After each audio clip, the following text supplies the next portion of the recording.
in the midst of hatred and courage. Some were pessimists even when there was hope.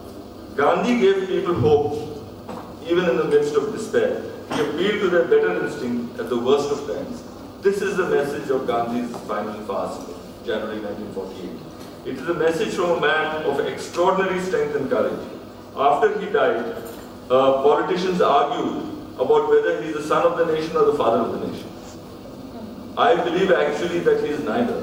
He is the foundation.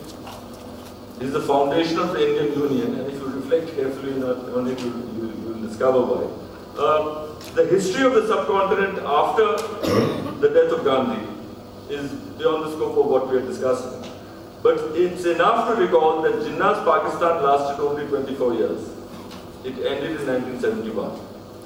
And it's noteworthy that the bulk of the people of Pakistan walked out of Pakistan in 1971. And the logic of communal strife did not end. Gandhi was very right. If we cannot sort out this matter, we will pass under the control of foreign powers. And indeed that seems to be happening. But two symbolic events tell us something about how we have treated the legacy of Mahatma Gandhi. One is in 1998, we exploded nuclear devices in Pokhran. And Gandhiji, you can imagine what he said about the atom bomb. I've written about this, but he said that the generations will come, future generations will curse the scientists who invented this atom bomb. Anyway, and on in February 2003, the top Indian political leadership placed the portrait of the man behind Gandhi's assassination in the center of the parliament. Einstein had famously said of Gandhi that generations to come will scarcely believe that such a one as this ever in flesh and blood walked upon this earth. Less well known is the fact that in the year 2000, global readers of the BBC website were asked to comment on who they thought was the greatest man of the millennium, and it was Mahatma Gandhi. Thank you. कुछ भी कहने के पहले ये कह देना जरूरी है कि ये जो कुछ अगले 20-25 मिनट में मैं कहने जा रहा हूँ वो गांधी जी के बारे में नहीं है जरूरी। मैं गांधी जी को कोई मसीहा नहीं मानता। जैसे गांधी जी एक बेधड़क सनातनी हिंदू थे, वैसे ही मैं भी एक बेधड़क सनातनी हिंदू हूँ। इसलिए मेरी आस्था अवतारों में तो है, मसीहाओं में नहीं।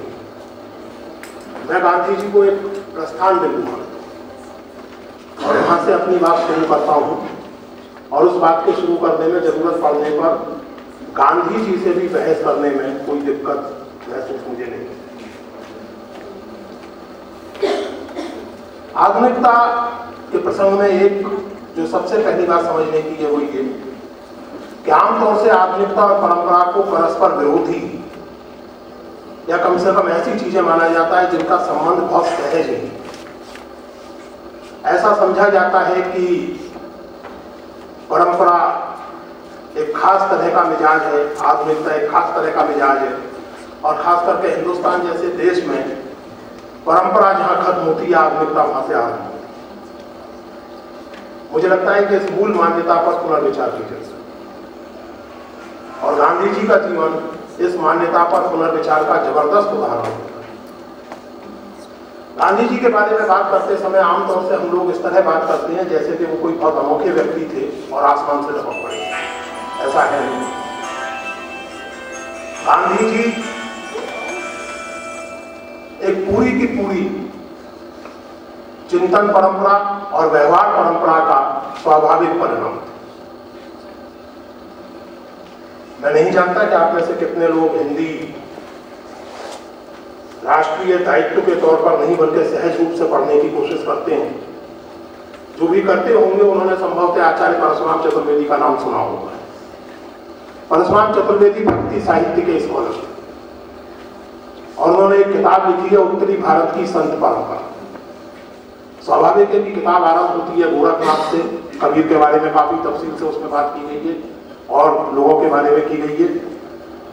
लेकिन जो मुझे महत्वपूर्ण लगता रहा है तब से जब से मैंने वो किताब पढ़ी वो ये कि चतुर्वेदी जी के अनुसार उत्तरी भारत की संत परंपरा के अंतिम महत्वपूर्ण व्यक्ति मोहनदास करमचंद हैं। तो पूरा एक अंतिम अध्याय मोहनदास करमचंद गांधी। स्वयं गांधी जी इतिहास का पहला सत्याग्रही मीराबाई को मानते। गांधी जी जो रिकॉर्ड थे कि मेरे जीवन में सबसे निकट कोई सत्याग्रही है तो मेरी पत्नी है, जिस पर मेरे समझाने बुझाने का कोई असर नहीं पड़ता, एक बार उसको समझाए तो चल। और तो अगर इतिहास में सबसे पहले कोई सत्याग्रही थी तो वो भी एक महिला थी, वो मीराबाई। इसलिए गांधी जी के बारे में बात करते समय इस बात को ध्यान में रखने की जरूरत है कि गांधी जी बहुत सहज रूप से, इसीलिए वो सहज रूप से सनातन हिंदू अपने आप को कह सकते थे, गांधी जी बहुत सहज रूप से एक परंपरा का स्वाभाविक विकास थे। और इससे जो बात मुझे सूझती है वो ये कि हर परंपरा में आधुनिकता की संभावना होती है और हर आधुनिकता की एक परंपरा। परंपरा कोई गठरी नहीं है जिसे कुछ समाज सरपट हुए अभी भी घूम रहे हैं और कुछ समाज के पीछे भटक कर चले गए। और आधुनिकता ऐसी कोई चीज नहीं है कि आप, यानी आधुनिकता कोई स्वाइन फ्लू का वायरस नहीं है कि यूरोप में पैदा हुआ और हिंदुस्तान भर में फैल गया या दुनिया भर में फैल गया। हर समाज में अपने आधुनिकता के आत्मसंघर्ष रहे। इस बात को समझना इसलिए जरूरी है, खास करके गांधी जी के प्रसंग में। जिस तरह की समस्याएं हमारे परंपरा बोध और हमारे आधुनिकता बोध में अंतर नहीं थे, उसका एक बहुत ही दिलचस्प उदाहरण मैं आपके सामने पढ़ना चाहता हूं। सन 94 में सहमत की एक गोष्ठी में प्रोफेसर इरफान हकीम ने भाषण दिया था और वो प्रकाशित हुआ सोशल साइंटिस्ट नाम की पत्रिका में। वो भाषण गांधी जी पर था। इरफान हकीम ने उस भाषण में दो एक बहुत रोचक बातें कही। एक तो उन्होंने ये कहा कि आधुनिक पाश्चात्य चिंतन ही वो पहला गंभीर विमर्श था जिससे गांधी जी परिचित हुए। आजकल एक शब्द साहित्य के विद्यार्थियों में बहुत प्रचलित है, डीकंस्ट्रक्ट। अगर इस वाक्य को डीकंस्ट्रक्ट किया जाए तो इसका मतलब ये हुआ कि पाश्चात्य चिंतन के संपर्क में आने के पहले जिन भक्त कवियों को गांधी जी ने पढ़ा था उनमें से कोई भी गंभीर विमर्श नहीं। जाहिर है कि नरसिंह मेहता को आप गंभीर विमर्श नहीं कह सकते, तुलसीदास को आप गंभीर विमर्श नहीं कह सकते। गंभीर विमर्श वही था जो पाश्चात्य चिंतन में था और जिससे गांधी जी परिचित।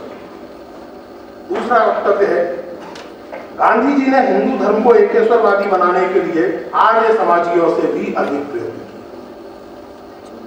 मैं पूरी विनम्रता के साथ ये कहना चाहता हूं कि गांधी जी के बारे में इससे अधिक हास्यास्पद वक्तव्य खोजना मेरे लिए मुश्किल है। मैं बहुत ईमानदारी की बात यह है कि लगभग अपढ़ व्यक्ति हूं, लेकिन फिर भी जो थोड़ा बहुत पढ़ता हूं उसमें गांधी जी के बारे में इससे अधिक विचित्र वक्तव्य मैं खोज नहीं। गांधी जी और जो भी कुछ हो, आर्य समाजी किस्म के एकेश्वरवादी तो नहीं। और ये मैं इसलिए कह रहा हूं मित्रों कि आर्य समाज की जो परंपरा की धारणा थी वो ये थी कि जो भी उपलब्ध है इमीडिएट पास्ट में, इमीडिएट ट्रेडिशन में या हमारे आसपास की रोजमर्रा की जिंदगी में, एवरीडे प्रैक्टिस में, वो त्याज्य है, वो गंदा है, जो श्रेष्ठ है वो केवल वेद। इसलिए अगर आप सत्यार्थ प्रकाश पढ़ें तो स्वामी दयानंद सरस्वती ने बहुत कड़े शब्दों में नानक के बारे में लिखा है, बहुत कड़े शब्दों में तुलसीदास और कबीर के बारे में लिखा है। मीराबाई को तो उन्होंने इस लायक तक नहीं माना है कि प्रभु। ऐसे किस्म के एकेश्वरवादी बनाने का प्रयत्न हिंदू परंपरा को